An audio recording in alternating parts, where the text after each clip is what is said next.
Selamat pagi Bapak, Ibu, dan Saudara yang dikasihi oleh Tuhan. Mazmur nomor 86 ayat yang ke-9 berkata, "Segala bangsa yang kau jadikan akan datang sujud menyembah di hadapanmu, ya Tuhan, dan akan memuliakan namamu." Kemudian dalam Wahyu pasal yang ke-15 ayat yang keempat berkata, "Siapakah yang tidak takut, ya Tuhan, dan yang tidak memuliakan namamu, sebab engkau saja yang kudus, karena semua bangsa akan datang dan sujud menyembah engkau, sebab telah nyata kebenaran segala penghakimanmu." Saudara yang terkasih dalam Tuhan, Tuhan menciptakan segala bangsa dengan tujuan agar bangsa-bangsa yang diciptakan Tuhan dapat mengenal Allah, dapat menyembah Allah, dan dapat memuliakan Tuhan. Allah menciptakan Adam dan Hawa yang berbeda, dan supaya mereka saling mengenal dan menjalin hubungan yang baik, saling menghargai, dan mereka adalah ciptaan Tuhan dari Allah yang Maha Kuasa. Begitu pula dengan keberagaman suku bangsa dan ras yang ada di dunia.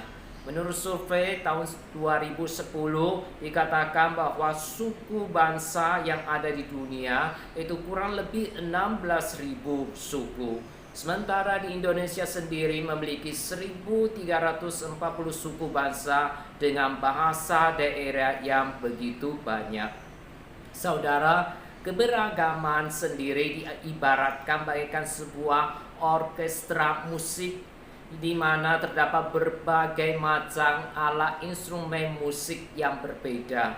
Tapi ketika dimainkan akan menghasilkan sebuah musik yang indah. Adanya keberagaman juga membuat dunia terlihat indah dan berwarna antara satu dengan yang lainnya yang saling melengkapi.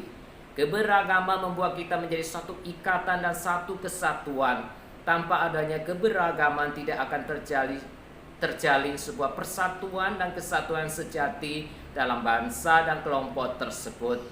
Hal mendasar yang perlu dicermati di sini bahwa persatuan tidak berdasarkan pada kesamaan, melainkan pada komitmen untuk saling menghormati antara satu dengan yang lainnya. Namun sayang Bapak, Ibu, dan Saudara, dewasa ini banyak orang yang sering membeda-bedakan antara satu dengan yang lainnya. Pembedaan atau sikap yang membeda-bedakan itu adalah sikap negatif yang etnosentrik atau rasisme dalam diri manusia yang memandang dirinya lebih superior dari yang lainnya. Tentu hal ini bukan hal yang baik karena akan menimbulkan konflik di kemudian hari.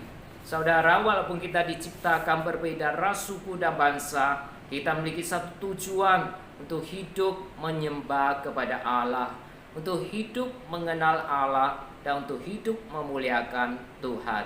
Dan rangka memuji memuliakan Tuhan terdapat bermacam-macam motivasi orang beribadah kepada Tuhan.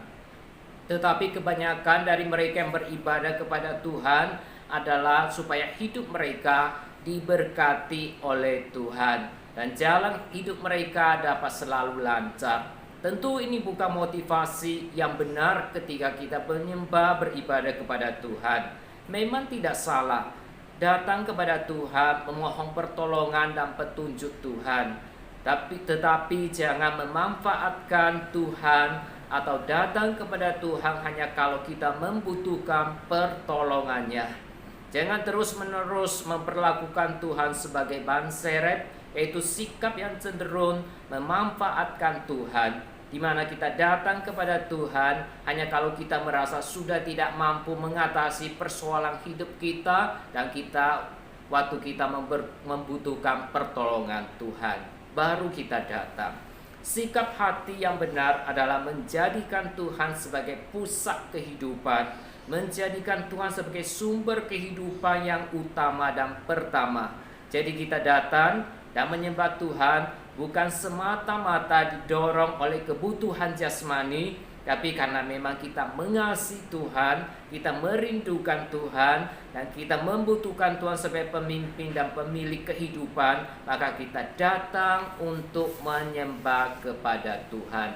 Saudara yang dikasihi Tuhan, fokus penyembahan kita, fokus ibadah kita adalah Tuhan, bukan kepentingan diri sendiri. Sebab kalau fokus penyembahan kita adalah diri sendiri, maka sebenarnya kita tidak sedang menyembah Tuhan, kita tidak sedang beribadah kepada Tuhan, tetapi sebaliknya kita menyembah Allah lain, yaitu diri kita sendiri, nafsu, keinginan daging kita. Sebab itu pada hari ini mari kita datang dan menyembah kepada Tuhan dengan sikap hati yang benar, yang hanya didorong dan digerakkan karena kita mau memuliakan Tuhan, karena kita mengasihi Tuhan, dan karena kita merindukan Tuhan. Panggilan hidup kita adalah untuk menyembah dan memuliakan Tuhan. Amin.